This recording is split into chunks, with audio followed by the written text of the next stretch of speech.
Hello, xin chào các bạn đã quay trở lại với kênh YouTube Review 5 phút. Trong những diễn biến tiếp theo của Trạch Nhật Phi thăng cấp 6, nữ chính xuất hiện, Hứa Ứng không chỉ chính thức được quả chuông đồng cổ đại truyền thụ phương pháp nội quan tôn tưởng để bước lên con đường luyện khí sĩ đại thành, mà còn lập nên kỳ tích khi ngẩng cao đầu đối đầu với thần linh hống hách, kiên quyết bảo vệ sự tự do bất khả xâm phạm của bản thân. Liệu uy lực nguyên khí bộc phát có giúp thiếu niên kiên cường này đánh tan sự áp bức của âm đỉnh thần linh hay không? Ngay bây giờ, hãy cùng mình khám phá chi tiết diễn biến vô cùng hấp dẫn này nhé! Mở đầu tập phim, cô gái xinh đẹp với vẻ ngoài được chăm chút tinh tế, phụng mệnh rời thành rèn luyện này chính là nữ chính Nguyên Vị Ương. Trong khi đó, người suốt chặng đường luôn ngăn cản nàng ăn mặc lộng lẫy và yêu cầu nàng phải giữ kẽ, kín đáo chính là vị hộ vệ do trưởng bối Sư Môn cử đi cùng. Trên thực tế, Nguyên Vị Ương xuất thân từ một thế gia tu hành đỉnh tiêm, nhưng cô nàng lại quanh năm ẩn mình và thường xuyên giả trang nam giới.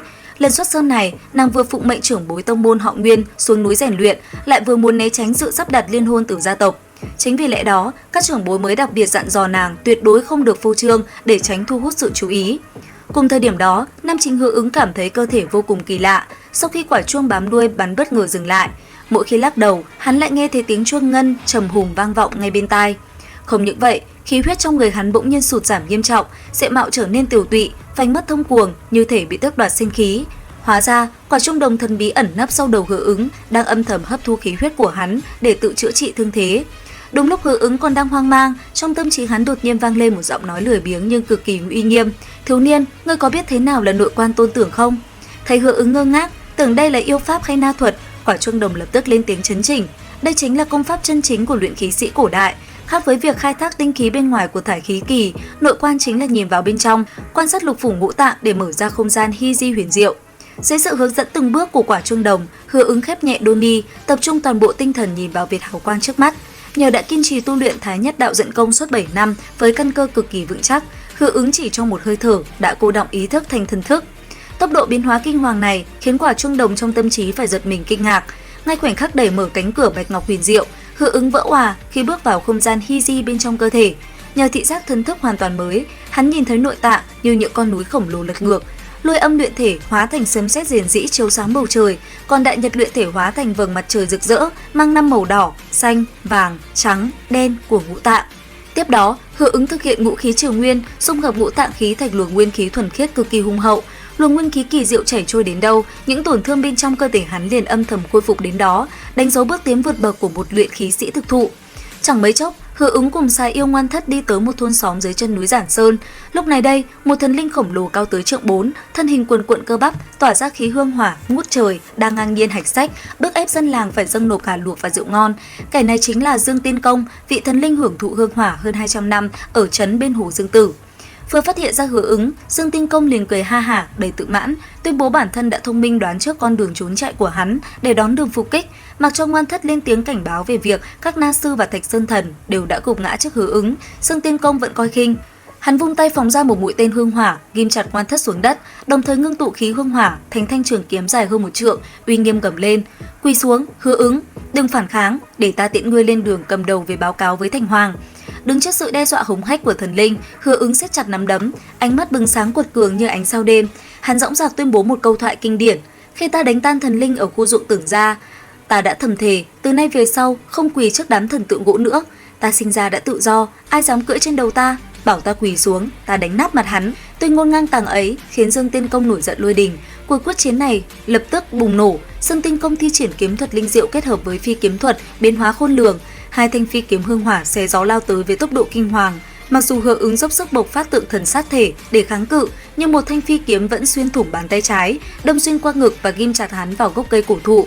Cùng lúc đó, quyền phong cuồng bạo của Hứa Ứng cũng đánh thủng một lỗ khổng lồ trên lồng ngực đá của Dương Tiên Công. Tuy nhiên, nhờ thân thể cấu thành từ đá và khí hương hỏa chứ không phải máu thịt thông thường, Dương Tiên Công vẫn không hề ngã xuống. Hắn nghễu nghện bước ra từ khói bụi, đắc ý cho rằng võ đạo của Hứa Ứng hoàn toàn vô dụng trước thần linh. Đúng lúc ngàn cân treo sợi tóc, quả chuông đồng trong tâm trí Hứa Ứng lại tiếp tục cất giọng chỉ điểm về bí thuật thoát sát thành nguyên, phương pháp loại bỏ tà khí ô trọc trong khí huyết để chuyển hóa thành nguyên khí thuần khiết. Hiểu ra chân lý, Hứa Ứng cố nén đau đớn, vận chuyển tượng lực Ngưu Ma Quyền lên tầng cao nhất, khí huyết ô trọc lập tức bị đẩy lui ra khỏi các lỗ chân lông, hào quang sáng lạn bùng nổ, tượng thần vương thể đứng sừng sững sau lưng hắn như một vị thần chân chính, mang khí thế bá đạo tuyệt luân của một đại yêu vương đích thực. Thời đối phủ đột phá, Dương Tiên Công hoảng hốt điều khiển, hai thanh phi kiếm cùng song song, kiếm trong tay đồng loạt chém xuống. Thế nhưng lần này, Hứa Ứng tung ra một quyền mang theo uy lực chân không cuồng bạo, quyền ấn bộc phát đánh nát toàn bộ phi kiếm, đập tan song kiếm hưng hỏa và đánh xuyên thấu lồng ngực đá của Dương Tiên Công. Thần linh khổng lồ bàng hoàng nhận ra nguyên khí của Hứa Ứng tinh khiết không bình gấp bội. Trong sự run rẩy khiếp đảm, Dương Tiên Công đổ nhào xuống đất, vỡ tan thành vô số mảnh đá vụn, chính thức tiêu vong. Sau khi đánh tan thần linh, Hứa Ứng hướng về động Tần Nham với một mục tiêu vô cùng rõ ràng. Nguyên do là trước đó, sau khi trảm sát U Thần, hắn đã bị Thành Hoàng, Chu Gia Nô Sư cùng các lộ âm thần bủa vằn truy sát khắp nơi. Do vậy, động Tần Nham với địa hình hẻo lánh và phức tạp chính là nơi ẩn nấp tuyệt vời nhất. Không những thế, chuyến đi này còn là dịp để hắn đồng hành, đưa Sài Yêu Nguyên Thất trở về quê nhà. Nhưng quan trọng hơn cả, nơi đây cất giấu di tích Nê Hoàn Cung từ thời thượng cổ, ẩn chứa bí mật về An Thần Pháp cùng sự thật đằng sau việc phi thăng.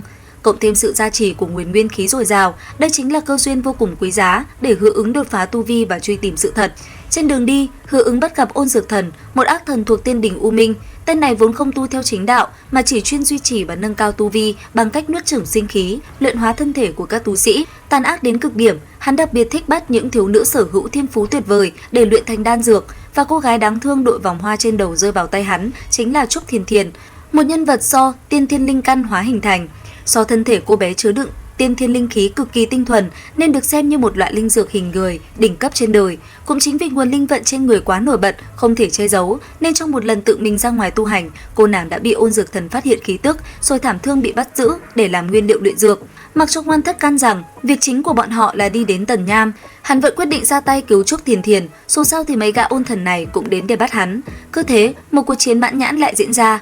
Có thể nói, việc cứu Trúc Thiền Thiền vừa giúp hắn kết hạ thiện duyên, thu hoạch trợ lực cho con đường tu hành sau này, lại vừa thuận thế đè bẹp tên Ôn Dược Thần tàn ác, quả là một mũi tên trúng nhiều đích. Đến đây thì cũng hết tập 6 Trạch Nhật Phi Thăng. Xin chào và hẹn gặp lại các bạn ở những video tiếp theo.